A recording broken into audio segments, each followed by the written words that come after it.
ئەو گۆرانیا پێشکەشە بە کاک شاڵا و بەکزادە، کاک پێشواز بەکزادە و کاک ئەوزەنگ بەکزادە، بۆ کاک ئەمەی ئۆرەنج کلاس و بەسە سالاری خۆشەویست ئەو دوو برا ئازیزە هەر بەخێر بێن. کاک ئەحمەدی خۆشەویست و بۆ دۆش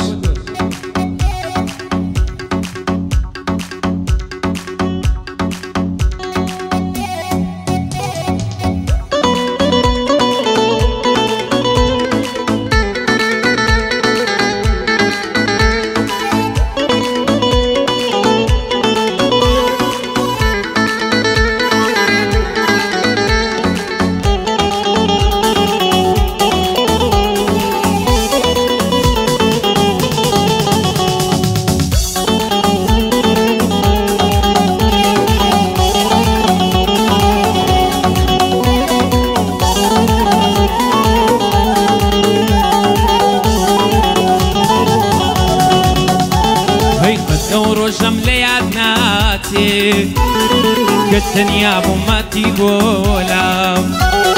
كالدور جمليات ناتي كتنيا بوماتي بولا لسوتيكي جوركم دا جد قرت بولا سكالا لسوتيكي جوركم دا آقاب جد قرت بولا سكالا يا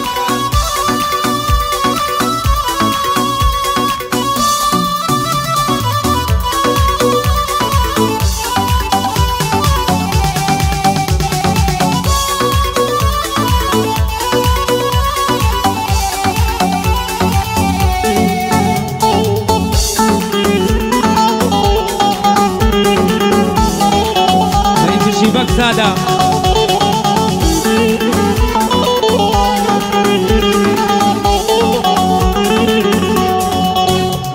هي من بار نبوم للسشاني غمي من دركي لقياني من بار نبوم للسشاني غمي من دركي لقياني يخنبر دتو إيماني يترقدنا ينمناوي يخنبر دتو إيماني يترقدنا ينمناوي بدور شمليات ناتي قلتني أبو ماتي بولا بدور شمليات ناتي قلتني أبو ماتي بولا لسوتيكي جوركم دا جد قرت بولا سكالا لسوتيكي جوركم دا آغا جد قرت بولا سكالا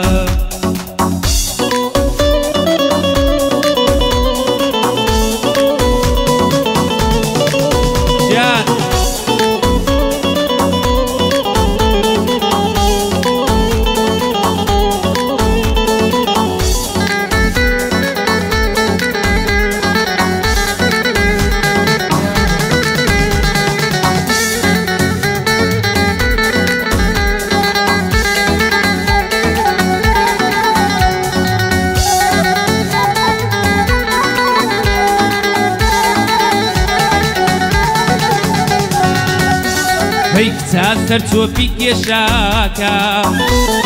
تاو بقيرا لدوري خوف تاثر توفيك يا شاكا تاو بقيرا لدوري خوف دمزانة شبوت دسوتي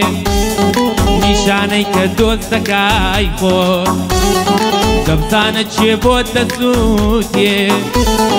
نشانيك دوستك اي خوف بدور جمليات ناتي قلتني أبو ماتي بولا بدور جمليات ناتي قلتني أبو ماتي بولا لسوتيكي جوركم دا جد قرت بولا سكالا لسوسيكي جوركم دا آغاق جد قرتبو لاسكالا هاي بجيت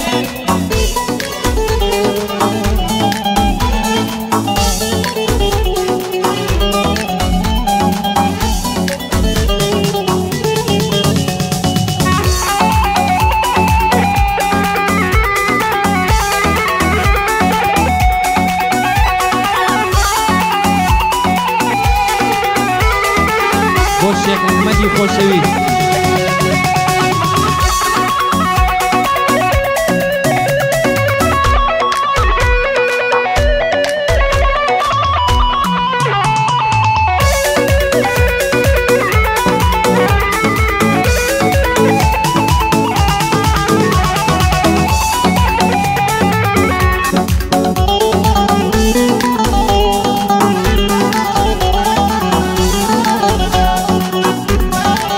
توفي لنزولا راكا ضلي ترم لها راكا توفي لنزولا راكا ضلي ترم لها راكا معلم للشعر في باراكا ام كنزة دمواكا معلم للشعر في باراكا ام كنزة دمواكا والدور جملي عدناتي كالدنيا ابو ماتي بولا والدور جملي عدناتي كالدنيا ابو ماتي بولا لسوسيكي جوركم دا جود قلت بولا سكالا لسوسيكي جوركم